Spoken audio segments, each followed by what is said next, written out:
हरियाणा का युवा इतना प्रताड़ित हो चुका है कि आने वाले विधानसभा चुनाव में तुम्हारे से भर्तियां होंगी नहीं होंगी, लेकिन तुम्हारे विधानसभा से उखाड़ फेंकने का काम। हमारे घर के अंदर नौकरियां नहीं मिल रही है, हमें सेंटर में धक्के खाने पड़ रहे हैं। गरीब परिवार को हम रोजगार देंगे तो गरीब परिवार को सबको पर रोजगार के शर्मा से हम कल मिले थे तो रामविलास शर्मा जी ने कहा था भाई आ जाना 3 बजे हम आपको मिला देंगे। ठीक है, जब हम आकर मिले तो उन्होंने कहा शपथ शब्दों में 17 तारीख के बाद आना, अभी कोई सिस्टम नहीं है।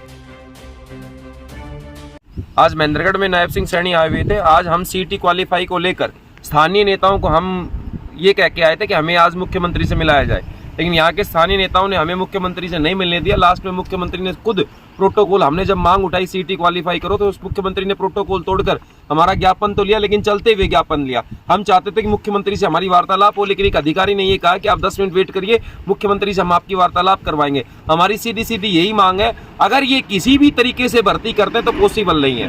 हरियाणा के अंदर ये 3,69,000 बच्चे जो सीटी जो फर्स्ट फेज था उसके अंदर क्वालिफाई है, एलिजिबल है। हम चाहते हैं भर्ती करना चाहते हैं तो सीटी क्वालिफाई के आधार पर ही भर्तियां हो सकती हैं।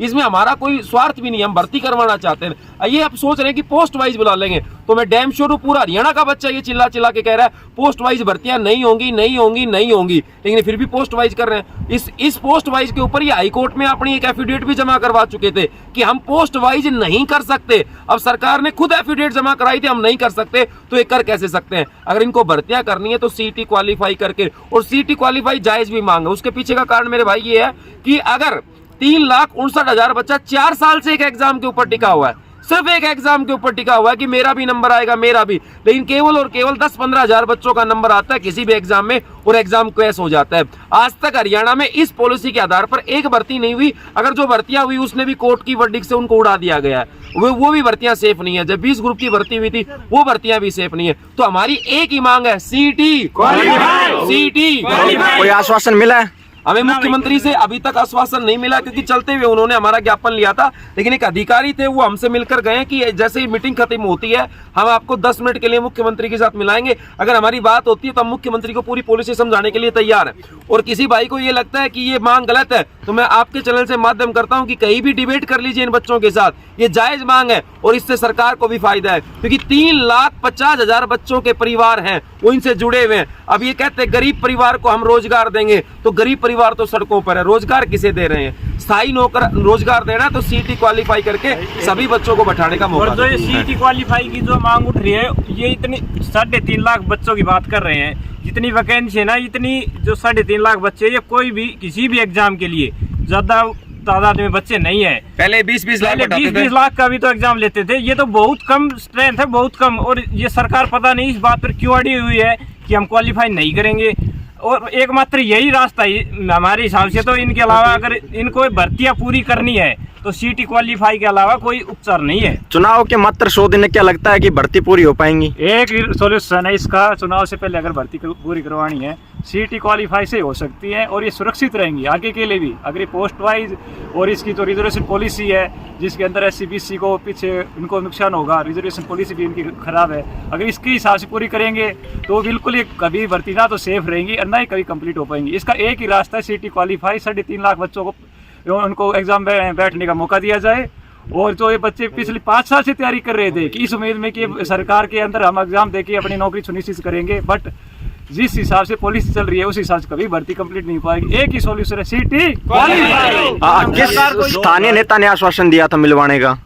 हमारे स्थानीय नेता रामविलास शर्मा से हम कल मिले थे, तो रामविलास शर्मा जी ने कहा था भाई आ जाना 3 बजे हम आपको मिला देंगे। लेकिन जब हम आकर मिले तो उन्होंने कहा शपथ शब्दों में 17 तारीख के बाद आना, अभी कोई सिस्टम नहीं है। लेकिन सर 17 तारीख के बाद क्या, ये तो जल्दबाजी कर रहे हैं नौकरी देने में। अब 4.5 साल 9 महीने से हमें कोई रोजगार नहीं मिला, अभी जल्दबाजी कर रहे हैं। अब जल्दबाजी क्यों कर रहे हैं हमें तो समझ नहीं आ रहा। हम कह रहे हैं कि हमें हमारा एग्जाम तो ले लो, हम जोड़ी फैला कर इस हरियाणा सरकार के सामने ये गुजारिश करते हैं, कम से कम हमारा एग्जाम तो ले लो। क्या हरियाणा में टैलेंट की कमी है? 4 साल से एक बच्चे की जो +2 करके आता है उसकी ग्रेजुएशन हो जाती है, वो बच्चा ग्रेजुएशन के लिए क्वालिफाई हो चुका है, लेकिन चलो सीटी नहीं लिया आपने। हालांकि भाई साहब 6 महीने में एक बार सीटी लेने की बात हुई थी, आज 3.5 साल हो गए सीटी एक लिया है।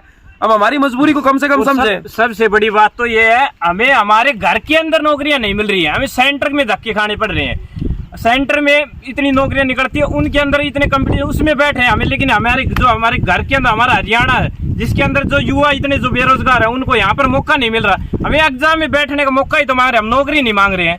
हमारे अंदर काबिलियत होगी तो हम नौकरी अपने आप ले लेंगे, लेकिन एग्जाम में तो बैठाओ। अब कई 3.5 लाख लोग ये मेरे कहते हैं घने बच्चे नहीं है। सीटी पेपर लिया जब तुम्हारा स्कोर क्या था? अरे भाई आप भी समझदार हो, 3 साल में एक बच्चा कितनी तैयारी कर सकता? तो ये कमेंटबाजी तो मत करिए, क्योंकि हरियाणा के जो ये प्रतिपक्ष नेता मतलब ये कह देते हैं, इनके नेता हैं कि भाई जब क्वालिफाई लिया जब तो तुम्हारा स्कोर अच्छा नहीं है, तुम भी आ जाते 4 गुना में। अरे हम यही तो कह रहे हैं, इन्होंने 4 साल से सीटी लिया नहीं, एक सीटी लिया। अगर ये दूसरा सीटी लेते तो हम सीटी क्वालिफाई की मांग ही नहीं करते। डी में स्कोर देख कम से कम सीधी सी बात है। और डी ग्रुप डी में वो बच्चे ज्यादा लगे जिनका सीटी प्री भी नहीं था, क्वालिफाई नहीं था। 30 नंबर वाले 30% बच्चे वो लगे जिनका क्वालिफाई भी नहीं था। तो डेटा तो आपके बीच के आधार के अंदर है। या तो हरियाणा सरकार सीटी क्वालिफाई कर दे, नहीं तो मैं हरियाणा सरकार को इस चैनल के माध्यम से स्पष्ट बता रहा हूं, हरियाणा का युवा इतना प्रताड़ित हो चुका है कि आने वाले विधानसभा चुनाव में तुम्हारे से भर्तियां होंगी नहीं होंगी, लेकिन तुम्हारे विधानसभा से उखाड़ फेंकने का काम करेगा। ठीक।